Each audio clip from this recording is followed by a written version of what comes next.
So this video is meant to talk a little bit about what we like to call magnetism in matter. In other words, by matter, let's look a little bit further below the surface in matter, see if we can understand or at least get a conceptual picture for some of this magnetic phenomena that we see here. So a couple things that we want to see here, or sort of maybe try to explain, is that I think everyone knows if you take two magnets like this and you have the opposite poles near each other, like the south and the north, these two magnets are going to attract each other, and very violently in some cases, depending on how strong the magnet is here. Even when you have a good inch between the magnets, one magnet can abruptly jump up and get another one. And there's even some dangers with very strong magnets that if you have sort of your finger like this, so here's your finger right here, and suppose you get a really strong magnet on this side and a very strong magnet on this side, one of these can sort of slam against your finger as it tries to get the other magnet, and it can be quite painful. Magnets can be quite strong, particularly the rare earth magnets. And of course over here, here's two like poles near each other, so these magnets are going to repel each other. I'm sure everyone's at least played with this, and it's no small thing either. I mean, this magnet here, even with a good inch in here, will actually slide across the table, overcome friction, everything, to be propelled away from this magnet, say if you start to push it this way. And then the last sort of scenario right here that we're probably familiar with is, of course, what happens when you bring a magnet near a piece of metal, like that refrigerator magnet. Well, the metal is going to try to stick to the magnet, or you'll feel the magnet being pulled in towards the metal there. Either way, there's a very apparent force going on in there.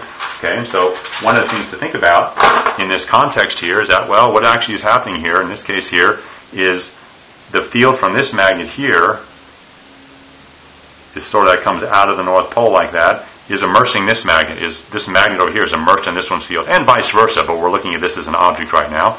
And likewise, this magnetic field here of this left magnet is immersing the right magnet. Of course, they go into south poles like that. And of course, the good old magnetic attraction of metal right here, the north pole of this magnet going this way totally immerses the metal in its magnetic field. Okay, so that's sort of the macroscopic picture. Now what we want to do, let's look a little bit deeper and see if we can look at the sort of the atomic level with matter here to see, why do these two magnets attract, why do these two repel, and why does metal stick to magnets? So maybe we can at least talk a little bit about why those refrigerator magnets stick to the metal refrigerator. Okay, so let's look at three different systems here that I think we've all seen before here in this sort of video series. The first one here is going to be the loop of current here that we've looked at the magnetic field before. And so on axis like this, we know that if we run a current down this side of the loop like that, there's going to be a magnetic field out this way.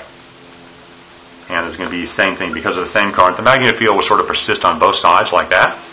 And now when you think about it, what is this loop here? Well, this loop here is a bunch of charges forced to travel in a circle. That's what the loop is all about. It's a movement of charges in a circle, and this magnetic field is created here. So when you think about it now, where else have you heard anything about a charge going in a circle? A charge going in a circle. A charge going in a circle. Well, that's a little classical model of what an atom is, isn't it? Something like this. This might be the classical planetary model of a hydrogen atom. It's not a correct model. In some contexts, it works quite well. But of course, quantum mechanics has a bit more to say about atoms than just an electron whizzing around. Nevertheless, this charge going around in a circle behaves magnetically a lot like the current loop. So if I sort of draw an axis here that goes through the atom like that, in the same sense, there'll be a B field like this, and a B field over here as well. We'll see that happen. Okay? Yeah, we'll see that happen for the atom. Okay? I'm going to catch myself on a little bit. That might be a small error here, but I'm not going to dwell on it. The magnetic field might very well point in the other direction, because if we think of the current in this wire here as positive charges, this actually is a negative one going here. So maybe either the electron should be drawn going the other way. But I'm going to leave the model for now to not make it too messy. But just keep that in mind. This is actually a flow of positive charges, and that's a negative charge flowing there, conventional current flow. But just to continue then, the last system here is the bar magnet. That, of course, looks like this. So we go current loop, atom, and now bar magnet like this. And, of course, we know the bar magnet, the magnetic field comes out of the north and goes into the south like that. Okay? This is what they look like. So the reason why I'm drawing these same systems here, these three systems, is because look at them. They all seem to produce a very similar magnetic field. This is the B field up here due to a loop of wire. This is the B field due to that atom, and this is the B field due to the magnet. Okay? They all seem to produce these magnetic fields, which are sort of on axis and pointing either away or towards the object depending on which way the current flows. Like if we could reverse the magnetic field here, if we reverse the current, this electron should probably be thought of as going the other way to produce this magnetic field, but in either case, we still get this circular sort of motion of the charge here in a magnetic field going out that way. Then we have this bar magnet here. It's like, where's the magnetic field even coming from? But the point is that these three systems produce very similar magnetic fields, and that's kind of interesting for the following reason here, so keep this in mind. I'll tell you why it's interesting here. Because, suppose we have a big piece of metal, matter like that. So there's a big bulk of matter here, like metal or something. And like, what's metal and all matter made out of? Atoms. So what I'm going to draw here is a bunch of those little electron loops here. These are the little orbits that those electrons could be traveling around their nucleus in like that. And like I said, when these charges circulate around, they form little magnetic fields around them. So I'm going to go ahead and draw those magnetic fields. And so there's a magnetic field, there's a magnetic field. All of these things are little magnetic fields that are produced because of the direction that the charge around the nucleus is going in. So there you go. But we just said, though, in the last sort of frame where we drew those three things together, that if you have an atom like this, then this magnetic field here looks very much like an atom with a bar magnet stuck in it like that, where that would be the North Pole and the other one would be the South Pole. So this will be the North Pole and that will be the South Pole like that. And so if I just keep doing that here, it almost looks like the atom is a bar magnet, because that's exactly the way they behave like that, because of that electron circulating around the nucleus. But we know quantum mechanics tells us a little bit it's more complicated than that, but that's an okay way to think about it for now. So the atoms are like little bar magnets. So everywhere inside this mock matter that I've drawn here, this arrow here could be replaced with a bar magnet, north and south. Here's another bar magnet here, north and south. Another bar magnet, north and south. All these little bar magnets in here, north and south. Most drawing the north where that arrowhead was.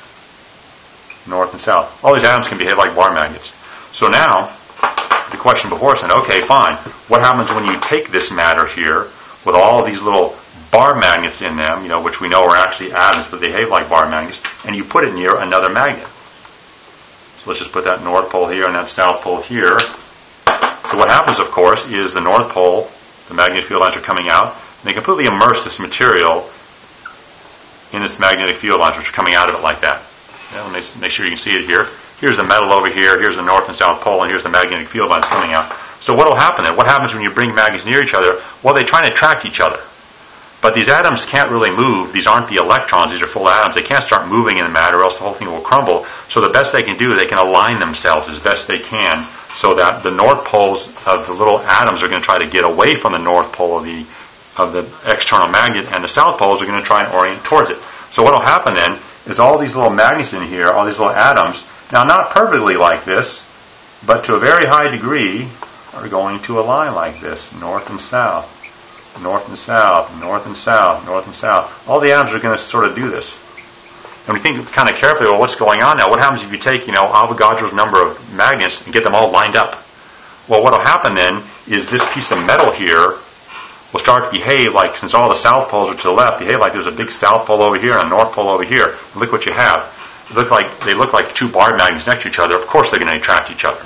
Now again, we'll just say again that the nature of the force, actually what goes on in there, you have to get a PhD in physics and go to graduate school before you can fully understand that, but we'll just sort of stop at that level. It is complicated where actually the force comes from, but you're sort of making a temporary magnet out of a magnet by immersing it in the magnetic field of an external magnet. So we won't dwell on this very much, but let's say that's what happens sort of when the magnet comes near a piece of metal. Okay? Now what about the two magnets, bringing two magnets near each other? Or what's so special about iron? Well, we'll just talk about the iron a bit here. So let's draw a piece of matter here. Let's say this is actually a piece of iron. Okay? The thing that distinguishes iron from other types of metals are these little areas in here which are called domains. Okay, domains. And the domains here can have a size of about a fraction of a millimeter, so large or small, depending on how you think about it. Now what these domains are, they're regions of the material that have a bunch of these little atomic magnets sort of preferentially aligned. So in this domain right here, all the atoms sort of point up and to the right. In this domain over here, they all sort of point down to the left. In this domain, they sort of point up, and in this domain, they sort of point down like that. In this domain here, they might point due right, and in this domain here, they all might point due left, and so on and so forth. You can draw them in, but they're sort of the domains within a domain. The magnetic alignment is sort of correlated and fixed like that. But as bulk property, there is no relation between the domains. So if you look at it, there's as many ups and to the right as downs to the left. That'll cancel. There's as many lefts as right. Those will cancel. And there's as many ups and downs. They'll cancel. But the point is that these domains, their magnetic directions of each domain sort of remains locked like this. And so what happens then is if you bring a magnet near a piece of iron like this, like say here's a big magnet here. Here's its north pole right here. Of course, the north pole is going to immerse this piece of iron in its magnetic field like this. This is what's going to happen. And of course, these magnetic field lines point away like that. And so what will sort of tend to happen in the metal is that these domains are going to align with the field. So all of these ones that are pointing this way are sort of going to all sort of line up this way, and all these are going to line up this way, and all these are going to line up this way, and all these domains are sort of going to start aligning with the field. But because they have these domains with this really strong coupling within this 0.1 millimeter space in there, this alignment is a rather pronounced effect. And so this getting up and these magnets being coordinated like this is a very large effect. So the bottom line that we see here is iron here, let's just say, is very magnetic. Now I don't really know what that means, but it seems to be the very strong, the metal that's attracted to magnets the best. And magnets are made out of metal for that reason. So really all a magnet is a piece of metal like that has a piece of iron like that has all the domains in it, as we mentioned, like that. But the domains, usually by putting the molten metal in a magnetic field and then cooling it slowly while it's still in a magnetic field, and iron is a system that has domains more preferentially aligned than, say, random thermal matter like that. So that's sort of what a magnet itself would be, just a piece of metal where the domains have been forced to stay aligned like that. That's also why if you heat a magnet, you'll start shaking these domains and they'll get all randomized, and the magnet will lose its magnetization. So anyway, there's a little look at the below surface level of magnetism and matter. So hopefully you got an idea about how the refrigerator magnet sticks on the refrigerator, that atoms actually behave like little bar magnets, and what a magnet is, what a domain is, and why iron is sort of that really compelling magnetic material.